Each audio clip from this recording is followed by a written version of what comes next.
সম্মানিত দর্শক শ্রোতা মণ্ডলী, সবাইকে আসসালামু আলাইকুম ওয়া রাহমাতুল্লাহি ওয়া বারাকাতুহু। পবিত্র রমজান মাসে আপনাদের সামনে রোজার গুরুত্ব ও ফজিলত নিয়ে কিছু কথা বলার জন্য উপস্থিত হয়েছি। রমজান মাস পবিত্র মাস। এই মাসে উম্মতে মুসলিমা সিয়াম সাধনায় ব্যস্ত থাকেন। আর এই রমজানে রোজা রাখার বিষয়ে পবিত্র কোরআনে আল্লাহ তাআলা নির্দেশ দিয়েছেন। আউযু বিল্লাহি মিনাশ শাইতানির রাজীম, বিসমিল্লাহির রহমানির রহিম। ইয়া আইয়ুহাল্লাযীনা আমানু, হে যারা ঈমান এনেছো, কুতিবা আলাইকুমুস সিয়ামু, তোমাদের উপর রোজা বিধিবদ্ধ করা হয়েছে, ফরজ করা হয়েছে। কামা কুতিবা আলাল্লাযীনা মিন কাবলিকুম, যেভাবে তোমাদের পূর্ববর্তীদের জন্য রোজা ফরজ করা হয়েছিল। লাআল্লাকুম তাত্তাকুন, যেন তোমরা তাকওয়া অবলম্বন করতে পারো। শুধু ইসলাম ধর্মেই রোজা রাখার, উপবাস থাকার শিক্ষা দেওয়া হয়নি, বরং পূর্ববর্তী ধর্মগুলোতেও এই নির্দেশ দেওয়া হয়েছে।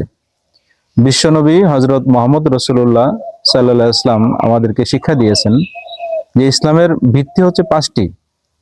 তার মধ্যে একটি হচ্ছে কলেমা, লা ইলাহা ইল্লাল্লাহ মুহাম্মাদুর রাসূলুল্লাহ, সারাদিনে 5 ওয়াক্ত নামাজ, রমজান মাসে রোজা রাখা, যার সামর্থ্য আছে যাকাত দিবে, যার সামর্থ্য আছে হজ করবে। তো ইসলামের 5টি মূল ভিত্তির মধ্যে একটি হচ্ছে রোজা রাখা। প্রত্যেক সাবালক সুস্থ ব্যক্তির জন্য রমজানে 1 মাস রোজা রাখা, চাঁদ দেখে রোজা শুরু করবে এবং চাঁদ দেখে রোজা শেষ করবে।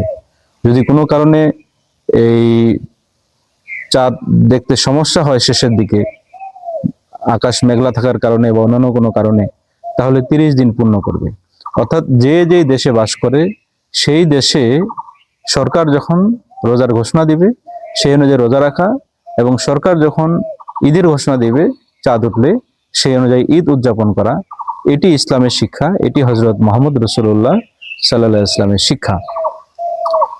বিভিন্ন ধর্মে যে রোজার শিক্ষা দেওয়া হয়েছে এই বিষয়ে আমি আপনাদের সামনে এর পরবর্তীতে ইনশাআল্লাহ উল্লেখ করব। হযরত মুহাম্মদ রাসূলুল্লাহ সাল্লাল্লাহু আলাইহি ওয়াসাল্লাম আমাদেরকে নির্দেশ দিয়েছেন, তিনি আমাদেরকে স্মরণ করিয়েছেন। হযরত আবু হুরায়রা রাদিয়াল্লাহু আনহু থেকে বর্ণিত, হযরত মুহাম্মদ রাসূলুল্লাহ সাল্লাল্লাহু আলাইহি ওয়াসাল্লাম তিনি বলেছেন, আল্লাহ রাব্বুল আলামিন বলেন, বান্দা একমাত্র আমার জন্য পানাহার ও কামাচার বর্জন করে, রোজা আমার জন্যই, আর আমি সেই রোজার পুরস্কার দিব। অর্থাৎ বান্দা আমার জন্য রোজা রাখছে, আমি সেই রোজার প্রতিদান দিব।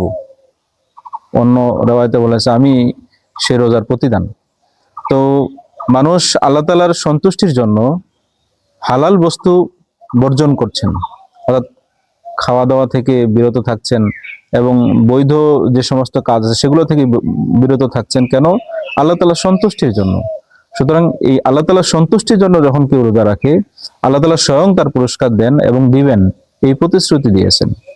শ্রোতা মণ্ডলী, আল্লাহ তাআলার যে নির্দেশ রমজানে রোজা রাখা, এটাকে যেন আমরা যেভাবে আল্লাহ তাআলা রোজা রাখতে বলেছেন সেভাবে যেন সেই রোজার হক আমরা আদায় করতে পারি।